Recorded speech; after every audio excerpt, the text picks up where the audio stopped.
অধিষ্ঠিত হন। আজকে উনি 19 দফা দিয়ে গেছেন, তারই সংস্কার করে আমাদের ভারপ্রাপ্ত চেয়ারম্যান 31 দফা রাষ্ট্র মেরামতের যে রূপরেখা দিয়েছে। আমরা চাই সময়ের সাথে সাথে প্রত্যেক জিনিসের পরিবর্তন হয়, পরিবর্তন কিন্তু আমাদের হচ্ছে না। আমরা দায়িত্বে আছি, অনেক দায়িত্বে দায়িত্বের অনেক বড় দায়িত্ব পালনকারী ব্যক্তি হিসাবে নিজে আবির্ভাব করছেন। আমাদের কাছে খবর আছে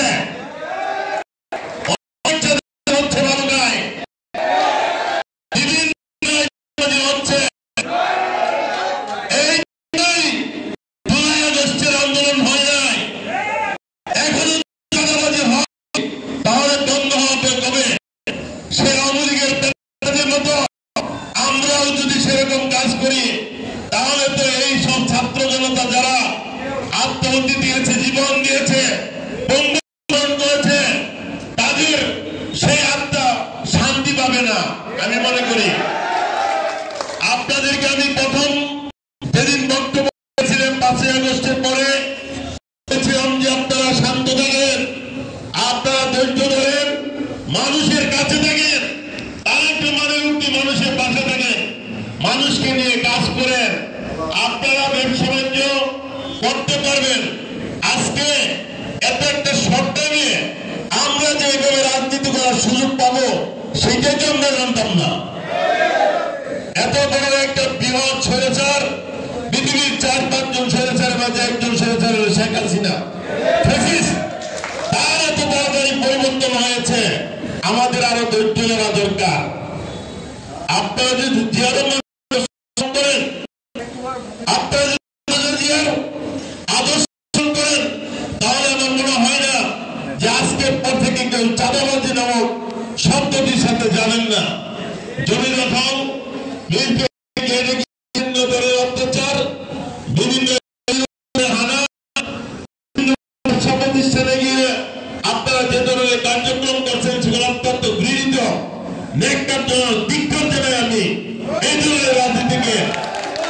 অনেকেই বলে মুর্শিদ সাহেব মাঠে নেই, মাঠে থেকে কি করবো? আমাদের কাছে তো সবসময় নিউজ আছে, আমরা প্রতিদিন ঘুরতে পারি, আমাদের হাত পা সুস্থ স্বাভাবিক আছে। আমরা অনেকগুলো মিটিং ইতিমধ্যে করেছি, আপনারা জানেন। আমরা রাজনীতি না বুঝলে এখন বুঝে গেছি, রাজনীতি করতে করতে আমাদের কর্মী ভাই আমার আশেপাশে, আপনাদের আশেপাশে যারা আছে এদেরকে কাছে ধরিয়ে দিন।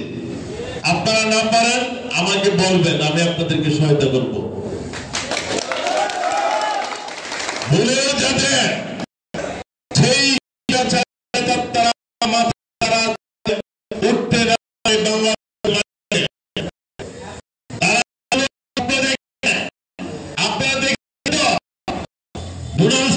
কি করেছে, চা চক্রের দাওয়াত দিয়েছে আমাদের ভারপ্রাপ্ত চেয়ারম্যান তারেক রহমান, বিএনপির মহাসচিব মির্জা আলমগীর, তারপরে আমির খসরু মাহমুদ চৌধুরী কমিটির সদস্য, তাদেরকে দাওয়াত দিয়েছে আমেরিকা।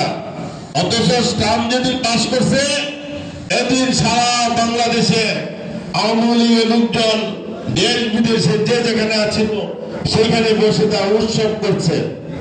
আজকে পত্রিকা দেখেছেন,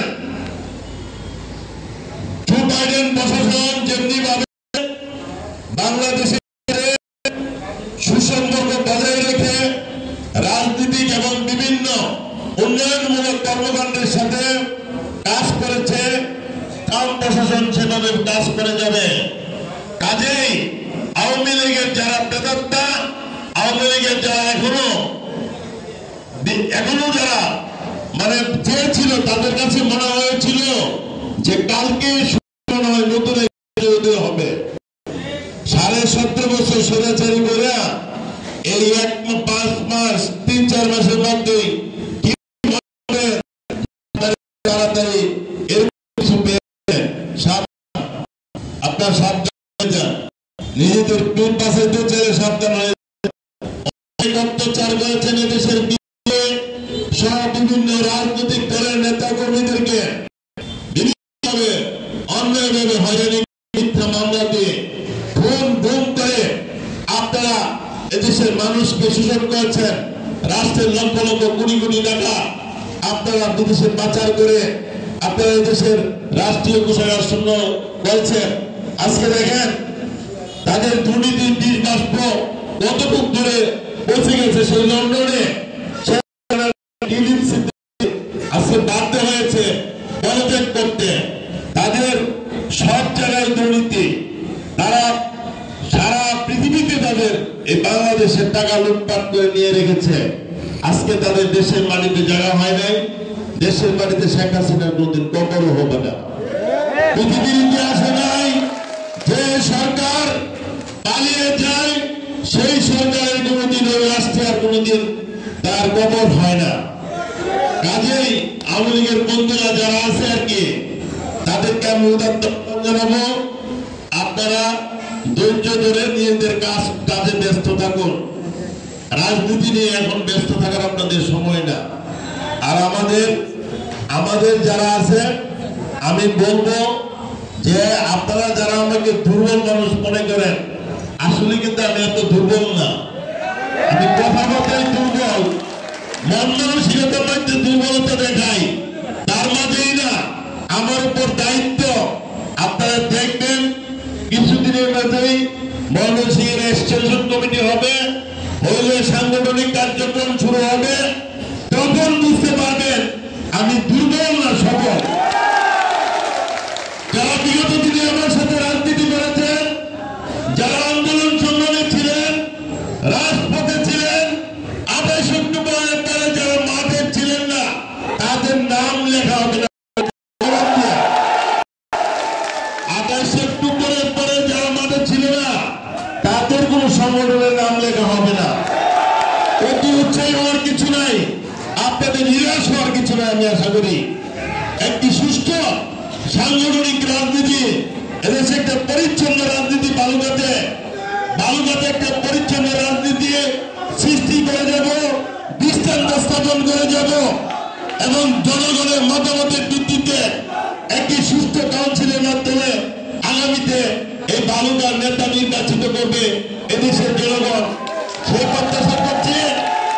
আপনারা অনেক কষ্ট করে বিভিন্ন ইউনিয়ন থেকে আসছেন এবং বিভিন্ন অঙ্গ সংগঠনের নেতৃবৃন্দ আছেন, সেই জন্য আপনাদের সবাইকে ধন্যবাদ জানিয়ে আপনাদের প্রতি কৃতজ্ঞতা প্রকাশ করে আবারও আপনাদের কাছে অনুরোধ করব যে আপনারা কোনো ধরনের খারাপ কর্মকাণ্ডে লিপ্ত হবেন না, সন্ত্রাসী কার্যক্রমে লিপ্ত হবেন না।